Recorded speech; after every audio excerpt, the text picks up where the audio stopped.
So how do you like this?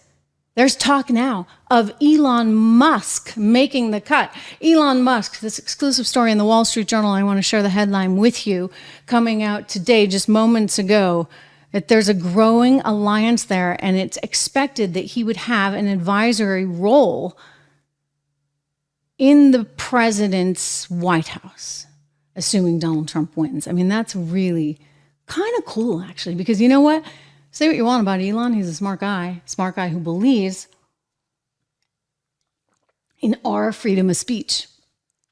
So much so that it's one of the reasons why he bought Twitter for an insane amount of money, by the way. I was kind of surprised at the valuation. I told you the deal would go through, though, and it did.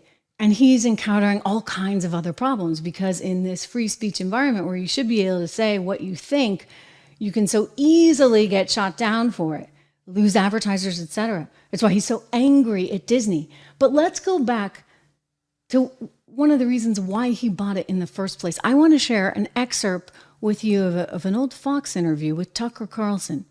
Tucker Carlson sat down with Elon Musk, and what he said about the Fed's access to Twitter was pretty startling to everyone, certainly me. Not surprising, but indeed startling. Watch. The degree to which various government agencies had effectively had full access to everything that was going on Twitter blew my mind.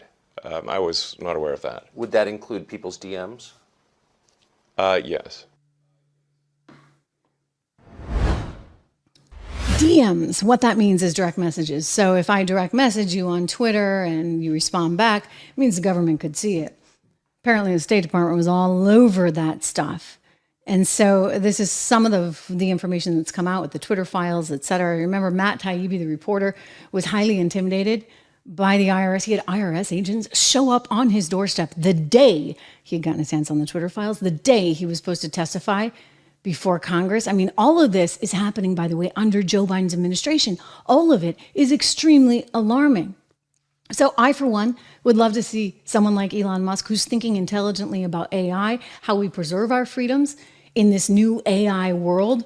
I mean, one of the funny things he said, and I don't have this quote with me right now, but he has said in the past about how history is usually written by the victors. That is, unless it's nowadays, where it gets written by the editors at Wikipedia, who have nothing better to do than sit there and troll things and write history as they see fit. I get it, right? So how do we change that? How do we preserve our strength? How do we grow in this environment? I think Elon Musk would be a great addition to the Trump team. The other name I'm going to throw out there is a guy who knows a heck of a lot about finance. That would be Jamie Dimon, the CEO of JP Morgan Chase. He said something pretty compelling. Hear me out on this. Hear me out. At Davos, just a few months back, because he was making the point that you cannot just cancel half the population, which is what the Biden team is trying to do. It doesn't work that way. Take a look. We've got this great hand, but when people say MAGA, they're actually looking at people voting for Trump, and they think they're voting, and they're basically scapegoating them, that you are like him. But I don't think they're voting for Trump because of his family values. Now, if you look, just take a step back, be honest. He was kind of right about NATO, kind of right about immigration. Mm-hmm. He grew the economy quite well. China virus. Tax reform worked. Mm-hmm. He was right about some of China. I don't like what he did. No, I said China virus. Yeah, I understand. He may have been right. And I don't like how he said things about Mexico. I don't like, but he wasn't wrong about some of these critical issues, and that's why they're voting for him. And I think people should be a little more respectful of our fellow citizens. And when you guys have people up here, you should always ask the why. Not like it's a binary thing. You're supporting Trump, you're not supporting Trump. Why are you supporting Trump? It's hard to hate 75 million of your fellow Americans. And I agree. It's done crazy. And, the Democrats have done a pretty good job with the deplorables, hugging onto their Bibles and their beer and their guns. I mean, really? Could we just stop that stuff and actually grow up and treat other people with respect and listen to them a little bit? And I do think the economy will affect. And I think this negative talk about MAGA is going to hurt Biden's election campaign. Yeah, for sure. Because in other words, people don't like, half the country doesn't like being told, you're stupid. You're stupid because you actually think that Trump is onto something.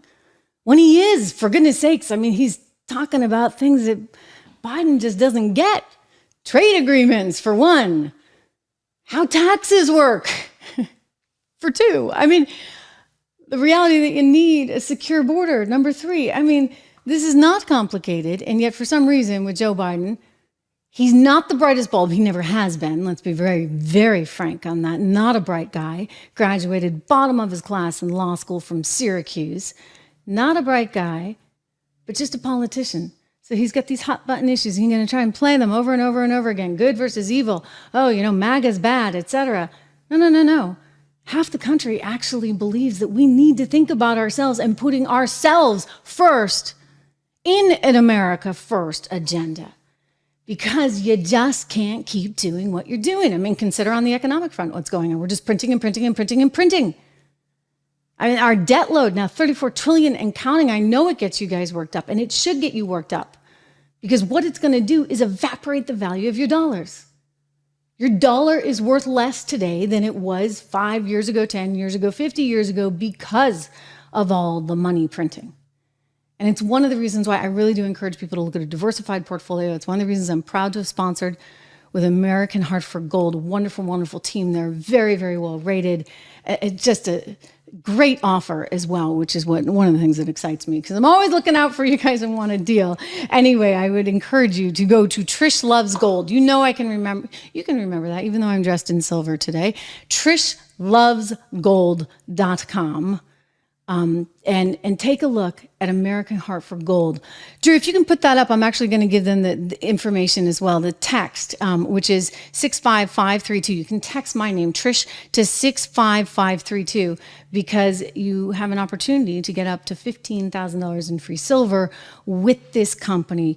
TrishLovesGold.com, 844-495-1115. I'm going to put the link in the notes so that you have it there. Take a look. Diversification is really, really, really important. Speaking of markets, I want to get to the markets, and I also want to get to Lady Gaga, because Lady Gaga had a crazy thing that she just came out with that, if she happened to support Donald Trump, she'd be in huge trouble for, but nobody's actually talking about it when they should.